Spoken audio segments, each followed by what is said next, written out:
Salut à tous et bienvenue sur la chaîne Destination dans ce tout premier épisode de Destination Écosse. Alors en vrai je vous arnaque un petit peu puisque comme vous pouvez le constater, nous ne sommes pas encore en Écosse mais nous sommes dans ma chambre. Désolé. Toujours est-il que je pense que cet épisode sera indispensable à la bonne compréhension des épisodes suivants puisque c'est un voyage un petit peu spécial que l'on va faire. Alors oui, je dis on car il se trouve que je ne vais pas partir seul, je vais partir avec un ami à moi qui s'appelle Fox et vous saurez pourquoi il s'appelle Fox bien assez tôt. Donc vous l'aurez compris, le premier endroit où nous allons partir pour cette émission, c'est l'Écosse.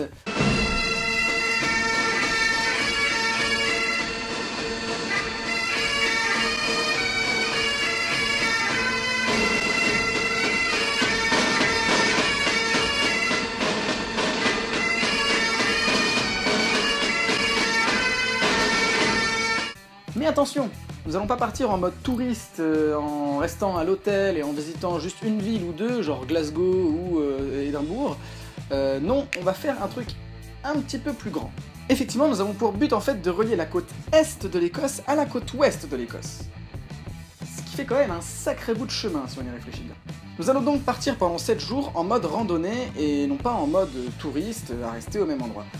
La principale différence en réalité, c'est la présence de ce truc, qui vient de décalquer mon micro, j'espère qu'il marche toujours. Ouais. Ceci est un sac contenant le nécessaire pour vivre pendant une semaine dans les bois, c'est-à-dire une tente, un sac de couchage, un matelas et tout le merdier. Voilà, donc pour l'instant nous n'avons strictement rien à carrer. Voilà, vous l'aurez compris, c'est donc une première pour nous, moi et Fox, puisque nous n'avons absolument jamais fait de randonnée avant chacun de notre côté. Donc c'est un peu une sorte d'aventure dans laquelle on se lance, et c'est un peu le but de la chaîne aussi, de faire découvrir des choses dans ce genre. Bref, si je suis là aujourd'hui, c'est pour vous expliquer un petit peu le trajet qu'on va faire, car j'aurais peut-être pas le temps de l'expliquer sur place, ni l'énergie pour le faire, ni même que je saurais où j'irai. Ça veut rien dire, ni même que je saurais où j'irai. Donc voilà ce qui va se passer. Voilà ce qui va se passer. Nous allons atterrir à l'aéroport d'Inverness, qui est un des aéroports les plus au nord de l'Écosse, à la limite des Highlands, et nous allons tenter de relier Inverness à l'autre bout de l'Écosse, qui est Fort Williams. Alors pour ça, on va quand même se faire un petit peu aider, puisqu'on va emprunter un chemin de randonnée qui est assez connu là-bas, qui s'appelle la Great Glenway, qui est un chemin qui fait environ 120 km pour aller tout droit à Fort Williams, qui est bien balisé, bien droit, plat et tout, et qui va donc longer le fameux Loch Ness. Donc peut-être que j'aurai l'occasion de filmer le monstre, qui sait. Donc finalement, si j'en crois mon petit guide, nous avons donc 5 étapes à parcourir sur la Great Glenway en 6 jours, obligatoirement, car notre avion décollera le 7e jour d'Inverness. Il faudra donc qu'on revienne de Fort Williams à Inverness en bus. Donc la première étape relie la ville d'Inverness, point de départ de la Great Glenway, à la ville de Drumnadrochit, et une des plus grosses étapes de la Great Glenway, puisqu'elle fait quasiment 30 km. Donc on suppose qu'on pourra sûrement pas la faire en un seul jour, parce qu'on estime pouvoir faire une vingtaine de kilomètres par jour maximum. Donc on va sûrement s'arrêter en plein milieu, juste avant Drumnadrochit, pour camper, sûrement au bord du Loch Ness, car c'est une route, comme vous pouvez le voir, qui passe au bord du fameux Loch Ness. Donc ce sera sympa, on pourra se faire bouffer pendant qu'on dormira dans nos tentes.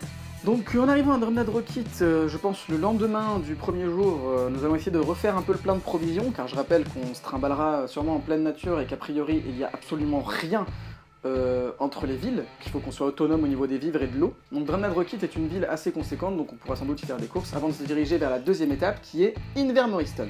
Alors Invermoriston, c'est encore une étape assez conséquente puisqu'elle fait 23 km, pareil, le long du Loch Ness, en empruntant un petit peu des petits chemins de montagne, tout ça, mais a priori c'est assez plat.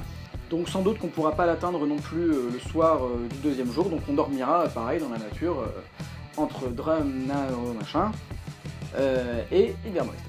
En arrivant à Invermoriston, il se trouve que les deux plus grosses étapes seront accomplies, puisque là, en termes de kilométrage, on en a fait déjà pas mal. Et il suffira de se diriger vers le point central de la Great Glenway, qui représente vraiment le milieu du chemin, qui n'est autre que la ville de Fort Augustus, qui est une assez grande ville aussi, où on pourra sans doute se faire ravitailler en vivres, etc. Donc ce sera plutôt sympa.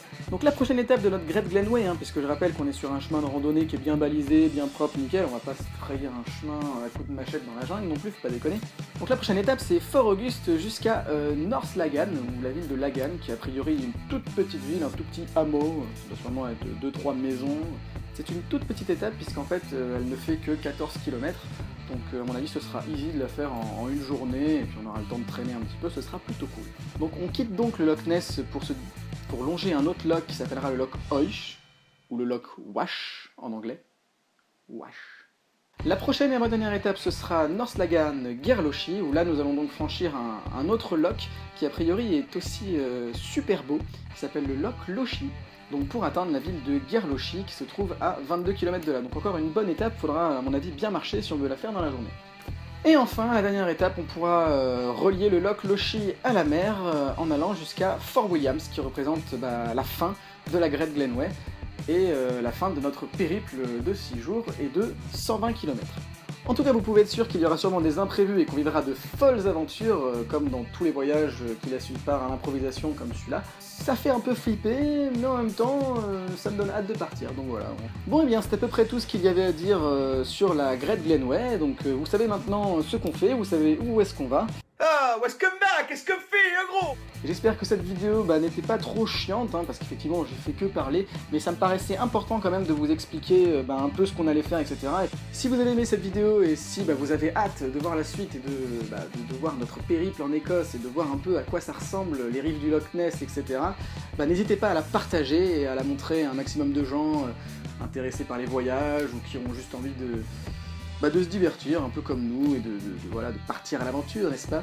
Donc merci beaucoup d'avoir regardé et puis à très bientôt pour commencer une nouvelle aventure. Ciao!